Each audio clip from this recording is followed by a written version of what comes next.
Alright, this game is full of content, and the amount of bosses you can find early is pretty crazy. So I decided to go and create a map for each boss you can encounter within a 4-minute radius. The paths I took started from the beginning cavern and were only on foot, so if you have a horse, it should be even shorter. As I started, I took the only path to the first boss, and just like everyone else in Sekiro, Bloodborne, and now Elden Ring, I died. Although, as you know, it is scripted, and we wake up to the tutorial cavern. Go through it if you want, and you'll find a basic enemy with a boss health bar that I almost died to. But onto the actual game, and after opening the doors, just look 10 feet ahead and you'll see the Tree Sentinel. Feel free to fight him if you're brave enough, but he is pretty difficult this early. Although you do get a cool weapon and around 3,000 runes. Past the Tree Sentinel, enter this church and grab the checkpoint. There's a merchant and I'd highly recommend getting this torch. Take a left out of the church and run past this broken piece of building, and then the square one preceding it. Drop down and start to take a right. A giant will reveal himself, and he's harder than some of the bosses here. I decided to just run past him and continue straight until the beach. Take a left and hug the wall of the coast until you approach 3 enemies, and on the left is the first cavern. Through the cave is a grace, and you'll need it as this boss is difficult. I'd recommend going straight to the fog gate as the loot isn't that exciting.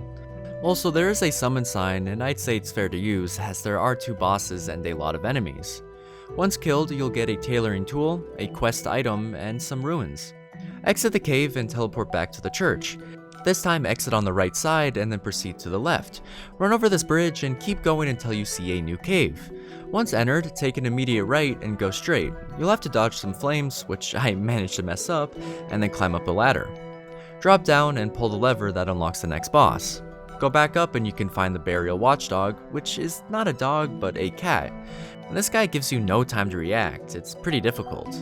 Once beaten, you'll get some spirit ashes and more ruins. Teleport back to the top and start hugging the left wall. Eventually, you'll reach a lake and the area behind it houses the next boss. For the cave, I just went straight through it as the loot isn't that good. Now the boss is designed to overwhelm you, so just try and dodge through him and get behind. Also, it's pretty fun if you can get a backstab. If killed, then your reward is a talisman and more ruins. Back to the church, and on the right side there's a nice path that if followed leads you to a base camp that near the back has a grace and your horse waiting for you. Follow the path to the right and try to avoid the giant falling from the sky.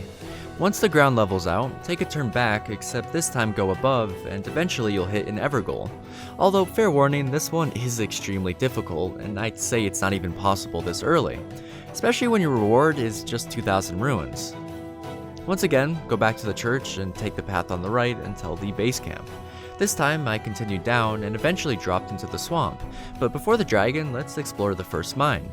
So hug the wall on the right and you'll get to the entrance. Honestly, the loot in the caves isn't that good as it's just crafting materials, but it's still fun to grab. Go down, take the door farthest from you, and there will be an elevator that you must jump off early. Keep going straight and then left past these 3 enemies, which, if you didn't know, are extremely weak to blunt objects. The boss of this area is just a giant except made out of rock, so have fun. After he's defeated, proceed to the exit, and since this next boss depends on time, make sure it's set to nighttime. Outside of the cave, hug the wall on the left and take the route up until you see a path that will take you to a bridge. You'll encounter a boss where you battle on a horse. At first I wasn't a fan of fighting on horses, but now that I've gotten much better, it's honestly really fun. Once done, continue down the path and naturally you'll come across the Waypoint Ruins, which house a giant flower, as well as a path down to the Mad Pumpkinhead, who's definitely one of the easiest bosses.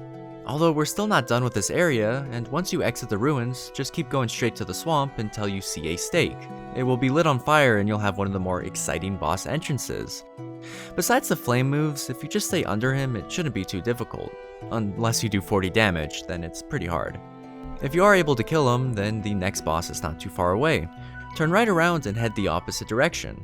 Once the swamp starts to end, proceed up the hill until you find these stone worms and a platform to teleport to a boss, which looks and feels a lot like the Outrider Knight in DS3. Once killed, you get his weapon and even more ruins. But if you count the tutorial, then that makes 11 bosses that are within a 4-minute range.